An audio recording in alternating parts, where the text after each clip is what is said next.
way that we define courage is be brave, show up, and deliver. You've heard it before. Be brave, show up, and do what? Deliver. That's got to be your mindset. Excellence is not a skill, it's a mindset. It literally is a choice where you just decide no matter what the record is, no matter who gets off the plane, no matter what obstacle is in front of me, that I've decided to be a courageous man and I will be brave, show up, and deliver. In a game that is played with the body, it's the mind that counts. I'll say it again. In the game that's played with the body, it's the what that counts? It's the mind. We are present, we are leaned in, and we have refocused. Great play last series, but we refocused. Terrible mistake, but we what? Refocus. That's the skill that I want you to train. When we say training your instincts and your emotions, I want you to train your ability to refocus. Refocus. You train it by practicing, preparing. You can't wait till Thursday nights. You can't wait till Saturdays. You have to do it right now as you train, as you prepare, as you develop yourself, as you focus on the details, as you grow in understanding the game within the game. It's not enough to grind. I love that y'all grinders, but you got to grind mentally as well.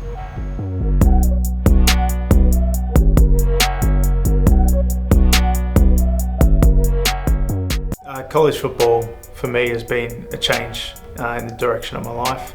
It's an opportunity to better myself, better my family standing. Being one of the first people in my family to go to college and graduate is definitely something that I'm going to pride myself on for the rest of my life, and I'm grateful for college football to give me that opportunity that I didn't have before I found football. So straight out of high school there was an opportunity to go to college. I had obviously been accepted to go somewhere, and it just everything that was going on in my life with my family, my close family, it was more important to go out and earn a wage. So basically I just started working full time through help of Dad, and to start a company with him and now be able to hand over the reins to him and move on and go back and do something that I've always wanted to do, which was advance my academic standing. Given is something I could never have dreamed of.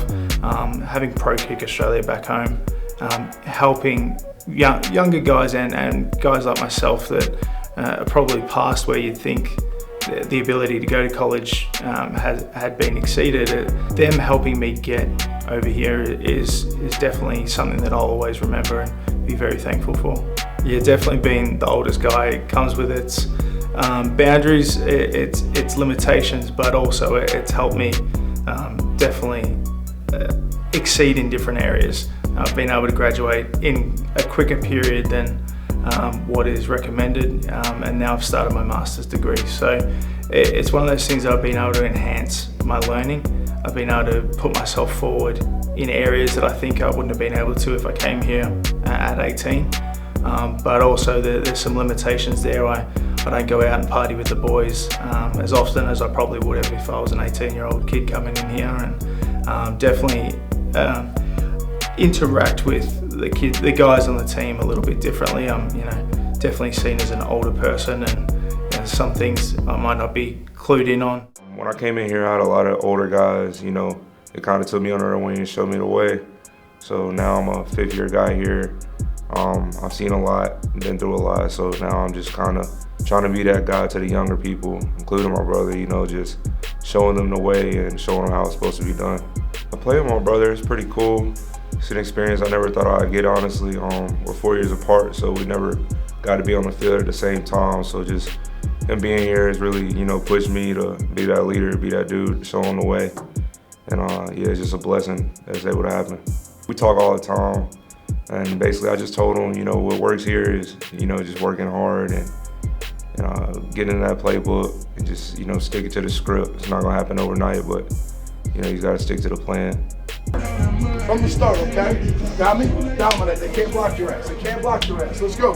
Dial in, man. See your key. Be great. Coach Dowse came in here, I think it was 2 years ago, and he's been the same guy since he stepped in the room. He genuinely cares about all the guys in his room. He's a good coach to play for. He's taught me a lot, and I think everybody in the room, as well as the team, really likes Coach Dowse. I'm Jake Kirkendall, football chief of staff here at East Carolina, and this will be my 3rd season here, and this will be my 17th season overall overseeing football operations. As the football chief of staff, my primary role is to be the main communication of how to take care of all the logistics of the football program, of what Coach Houston and the athletic department envisions how a program should be run. That's mainly with communication to all support staff, and then also our assistant coaches and our student athletes. Jake Kirkendall has probably been one of my biggest supporters that I felt, been in my corner with any issue that I've had or even with any success that I've had here. The start of this year, back in May, I was able to go home to Australia, and Jake was my point of contact there. Jake steered me in the right direction of who to speak to, who to contact with any issue that I had, or even just getting the process rolling. So I was able to get home and spend a fair chunk of time with family and work on punting with my kicking coach back there. And Jake, I couldn't speak more highly of just the ease that he makes everything for me. Yeah, Jake and his staff are incredible. They do so much for us, and I know they do even more behind the scenes. You never have to worry about anything being out of place or late or anything. Jake is always there, and it's always taken care of. Jake is always that guy that I can send a text message to no matter what time, and he'll help fix a problem for me. If he doesn't know the answer, he's the guy that I will contact because he can find the answer, whether it's in his realm or not. Dude doesn't stop, so can't be more appreciative of Jake Kirkendall and his efforts. When it comes to team travel, it starts way back in the winter months of the year before, waiting for our schedule to be released. Once it's released, then we go seek out our hotels, flight locations, and then we look for the best place for our team to stay when it comes to food, space, and location to the stadium. Flight-wise, we fly into major airports with private FBOs through currently Allegiant is our airline, and we work hand in hand with them in order to logistically get from point A to point B. That is all tied up once we know shortly after kickoff. Then we reach back out to the hotels and flights and finalize all the details to make sure we have the most comfortable, least distracted time when it's either Friday or Saturday or in the middle of the week. A travel party consists of everyone starting with our student athletes, obviously, and coaching staff, but we have a large support as well when it comes to equipment, video, creative. We also bring Pirate Club members as well. We bring our cheer team as well from a support standpoint, and sports medicine and strength and conditioning. In total, that's roughly between 155 to 160 individuals that we got to get point A to point B. Communication is used through Teamworks, that way everyone knows how the schedule works. If there are any sudden changes, I can quickly communicate via my phone or laptop to make sure that we are all in the right place at the right time. Yeah, on our team app, Jake Kirkendall is always the first one to send us our information on a Thursday night, so we know where we've got to be, what we've got to do going into Friday and heading into the weekend for a game. If there's any changes, if anything happens on the fly, usually we find out through our phone first because Jake's already sent the message before we get into a team meeting to address it or anything like that. So Jake's always on the ball and always moving us in the right direction.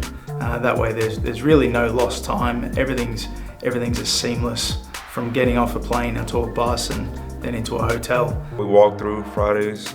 We come in, Jake already has a meal, usually Chick-fil-A, sitting in our lockers, as well as an itinerary for the whole weekend. So we eat that Chick-fil-A, get dressed, hop right on the buses where we got more drinks and food and stuff. Go to the airport, more drinks and food, snack bags, pretty much anything you can ask for. Jake already has it laid out. Get on a plane, arrive at the hotel, the keys are already set up with our name on them. Logistically, when we're on the roads, a lot of that responsibility falls on my shoulders. I take care of planning everything from a Monday through Thursday standpoint. I advance, so I go to the city that we are playing in on a Thursday evening, while the team is getting ready here, I am calling ahead of time to, one, make sure the flight gets to Greenville, so that way we can take off from Greenville to our destination. Once I know the team has got onto the plane and taken off, I am then calling the bus company, because we are asking them to already be at the airport of our destination lined up, followed by calling our police escort, which is graciously given to us by the opposing team. And we do the same when they come here. Once I know all those are in place, then it's me following up with our hotel, because I'm currently at the hotel, and making sure all the keys are lined up and rooms are ready for them when they come and pull up to the entrance of the hotel. Meeting spaces are already set, and the meal is primarily already being set, because we primarily get in probably about an hour and a half before our first thing of the day, which is dinner. And then everything is kind of cut and dry on what we need to do, as everyone is following their itinerary, whether it's on Teamworks or through the lanyard that we give them as well. Other behind the scenes things that go on that sometimes the players are not going to realize, or even the coaching staff is going on. The equipment truck actually leaves a day before as well, and primarily we meet at the same time to unload stuff for the hotel, and then they will go off to the stadium to preset, because the equipment staff has finished up our walkthrough here, and they hop on the plane with the players and staff, and they will meet us, and they will get on our 5th bus. Primarily we travel with 5 total buses. That 5th bus will then go to the stadium and set up the day before the locker room and get everything right in the locker room for them, along with the sideline and then the stadium needs. Once kickoff happens, that's actually my freedom of 3 hours, which is the best part of my job. I get to take a deep breath and just kind of make sure I am where I need to be in regards to if the head coach needs anything, or if any support staff. I get to be the runner, but knock on wood, everything's gone according to plan, and I get to just focus and allow the players to play and the coaches to coach. Post game, or roughly around the 3rd quarter, myself and our nutritionist, Christina, she is setting up the post game meal. If she needs a helping hand with that setup, usually it's already there, ready to go prior to the end of the game. Once the game ends and everybody goes into the locker room, we've addressed the team. Now it's my time to make sure all things are going into the equipment truck to be loaded. I will distribute and communicate, once again through Teamworks, a notification of a reminder of what bus everyone goes on and what seat they go on for the plane. That way it's easier. They just look and they go on the plane. After they grab their meal, they get on their bus, get on a plane, and we're home hopefully roughly in 2.5, 3 hours, depending on where we're staying. There's never any issues, and Jake's always the first guy to be aware of the issue, even if you're not, and fix it. So there's never really any doubt of whether anything is going to be okay or not. Jake's always on top of it. Great practice. Now, if we come out tomorrow and lay an egg, you waste it. If you come out next week and lay an egg, you waste it. But build on it. Build on it and build towards next Thursday. We owe it to each other. There's a damn good football team in this circle right here. We got to make sure that it shows up next Thursday night. Agreed? Yeah, so the bye week this week is a little bit different, because we have a Thursday night game straight off the back of the bye, so we probably don't get as much downtime as what I've been used to in the previous 3 seasons, but it's definitely a time to get ahead on the schoolwork with midterm exams coming up, and then also with that you're able to get in the training room a little bit more, spend a bit more time and getting the body right and trying to regroup our efforts and have another crack going into the second half of this season. Big thing the bye week, I think everybody just wants to reset mentally and physically, getting their bodies ready, getting their minds ready for the second half of the season. It's not the way we wanted to start, but it's still a lot of season left.